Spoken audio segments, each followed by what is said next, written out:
ஆபிரகாமுக்கு கிருபை கிடைச்சனால தான் அவர் வாக்குத்தத்தங்களை அப்புறம் சுதந்திரிச்சார்.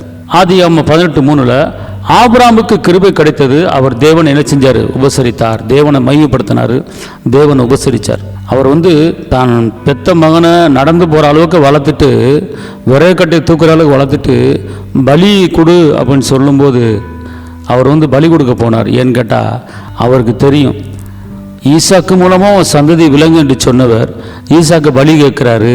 ஆனால் நான் வெட்டினாலும் சரி திருப்பி அந்த ஈசாக்கு உருவாக்கி கொடுக்க அவரால் முடியும், அவ்வளோ பெரிய தேவன் என்கிற நம்பிக்கையோட ஈசாக்கு பலி கொடுக்க போனார்.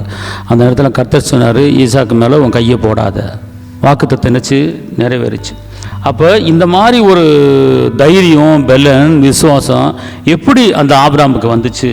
75 வயசில் வாக்குத்தத்தம் பட்டு 100 வயசில் பிள்ளையை கொடுக்குறாரு.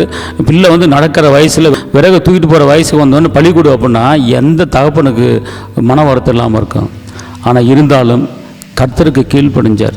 காரணம் ஏன் அப்படின்னு கேட்டால் அவர் தேவனின் கண்களில் ஆபிரகாமுக்கு கிருபை கிடைச்சது.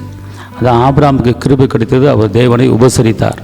மாத்திரமல்ல, தேவன் ஆபிரகாம்கிட்ட ஒரு காரியம் பேசிட்டாருன்னா உடனே ஒரு பலிபீடம் கட்டிடுவார், உடனே பலி செலுத்திடுவார். பார்த்துக்கொள்ளுங்க, இதெல்லாம் யாருமே செய்ய முடியாத ஒரு காரியம். ஒரு வார்த்தை, ஒரு வாக்குத்தத்தம் கொடுத்துருவார், நான் உனக்கு செய்ய போகிறேன் அப்படின்னு, உடனே பலி. ஆனால் இன்றைக்கி நம்ம கர்த்தர் நமக்கு எவ்வளவோ நன்மைகளை செஞ்சுருக்கிறாரு. நம்ம அவருக்கு ஸ்தோத்திரத்தை ஏறெடுக்கிறதில்ல, ஸ்தோத்திர பலி அங்கீகரிக்கிறதில்ல, அவரோட நன்மையில் வாங்கிட்டு இருக்கோம்.